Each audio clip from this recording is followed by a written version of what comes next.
Today we're going to be talking about the Academy StuG IV Early. This is a new-ish kit, came out 2018. Reason I'm going to do this one is I am currently working on the Academy StuG IV, as we saw in Wednesday's video, where I introduced that project that I've got on my bench. So we're going to have a look through the box here, see what it's got, and more importantly for this kit, we're going to see what it doesn't have. It was missing something that I think Academy could have included, and it would have cost them basically nothing to do it, but because they decided not to, it kind of upsets me, if I'm honest, because I really like Academy. It looks like it's a great kit, but this one omission is a fairly big deal. It's not, like, I wouldn't say don't buy the kit because of it. However, you know, it is definitely something to consider when you look at some of the other offerings that they've given us.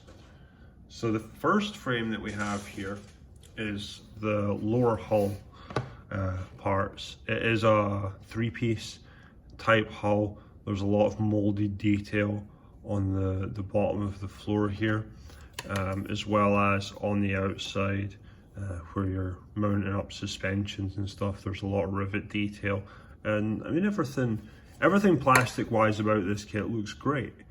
From what I've seen, the rivets on the front here around the machine gun port look okay, but I suspect that's for the Panzer IV. I suspect we won't be using that. The engine deck, the latches and hinges look good on that as well. So I mean, it's not all negative. Definitely from a plastic perspective, it all looks quite nice. Here we have our sponsons, which do have very finely cast anti-slip detail on them. What else have we got here? We've got separate mud guards, which the Tamiya kit didn't have, and now having to go back with a Dremel and fix that.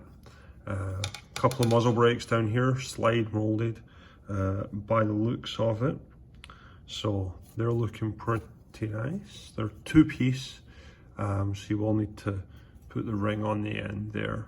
Two-part exhaust as well, it looks like. But that's that frame for as it is a Panzer IV frame, so some of it possibly not going to get used. Next up in sports, we have road wheels. There are two of these frames. These are called out as H, Hotel. So we've got spare tracks, we've got drive sprockets, road wheels, a couple of options of idler wheels, which I personally quite like. I don't like these idler wheels. I think they look weird. These ones look like they're a lot more fit for purpose, shall we say. Then we've got parts for, I think the jack is on here somewhere. I forget what this part is, but we've got the transmission housings, stuff like that. The road wheels have a molding on them as well, which says Zimmerit. Should probably say Continental, but I imagine getting Continental to license something like this would be more money than it's worth. And I lied, there are actually 4 of those road wheel drive sprocket transmission cover frames in there. I apologize for that. We have the upper hull. The driver's box you build up separately and fit that in.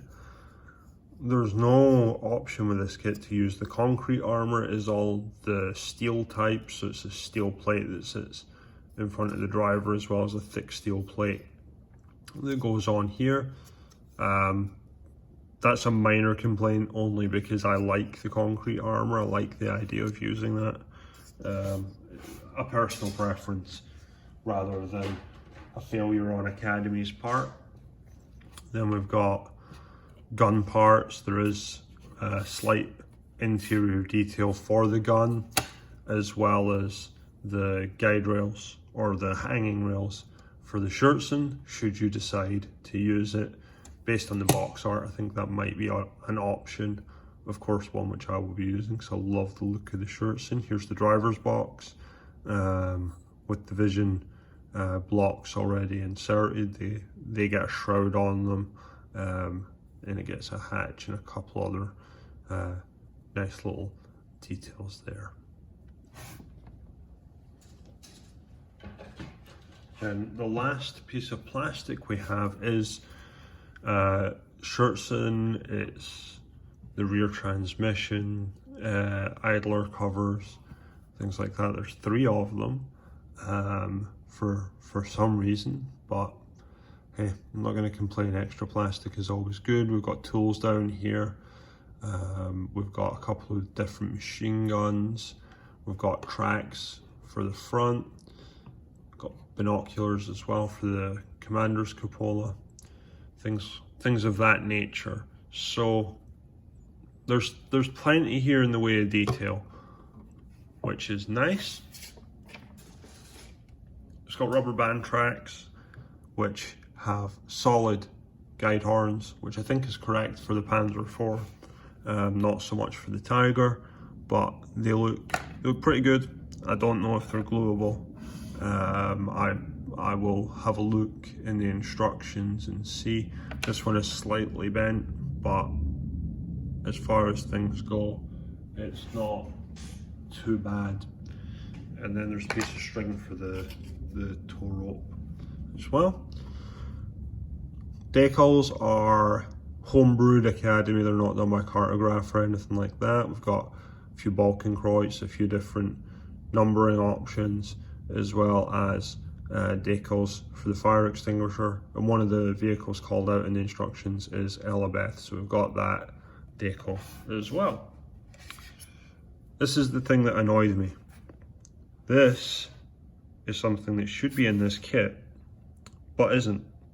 It's a zimmerit tool. It even says Academy on it. I got this from one of the Tiger kits, and honestly, this vehicle does need zimmerit because of when it was built. It needs zimmerit. So why Academy wouldn't include this is kind of beyond me. I mean, it is what it is, and what it is what it is. But I feel like, you know, it was a $34 kit when I paid for it. I'd have paid $35 if I had this in it, to be honest, because if I hadn't bought either the Trumpet or aftermarket tools that I've got, or the Tiger, I wouldn't have this. I would have to go out and buy something separate. So there is that. Anyway, instructions. We've got 2 instruction manuals.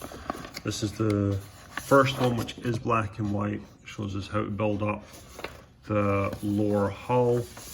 The tracks take super glue, so that's that question answered for you. And there's a few different options with idler wheels and stuff of that nature. But the drawings are pretty good. They're Academy's instructions are usually good. So yeah, there's the exhaust going on the back, things like that. And it's all legible. It's all nice and clear. See how the gun goes in as well. You actually add the rest of the gun in the final part. And then the final instruction manual is color, so that they can put in the color callouts here for this one's the Gotts von Berchtesgaden Panzer Division, SS Panzer Division. Then we've got an option for a Greek vehicle, which is just solid yellow with Balkenkreuz, and the SS Police Panzer Grenadier Division right here. And then of course Elabeth from the Sturmgeschütz Brigade 912, Curland, Elabeth, and these do all need zimmerit.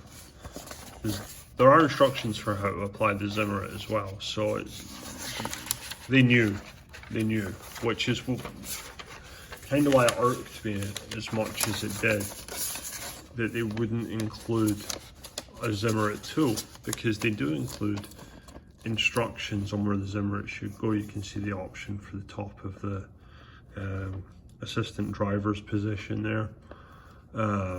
Nothing goes up on the driver's hatch. There's an option up at the top of the gun shield as well. So I just don't see why they wouldn't include the zimmerit tool. But putting that minor irritation to one side, it does look like it's going to be a very nice kit. If it's to the usual Academy standard plastic wise, then it's going to go together like a bit of a dream. It's going to be pretty straightforward, and it'll build up into a nice model at a low price that's definitely competitive. So we do like it, just kind of a minor irk here and there, but we'll give it a build eventually and we'll let you know. Thank you very much for watching, and please do like and subscribe. The bit that I'm getting to just now is that I'm actually scheduling videos ahead of time. So the best way to get them is to subscribe, just in case I'm off doing weird things at work and not able to post up on Facebook or Instagram or wherever, to let you all know. Anyway, have a great rest of your day, and thank you again for watching. Bye bye.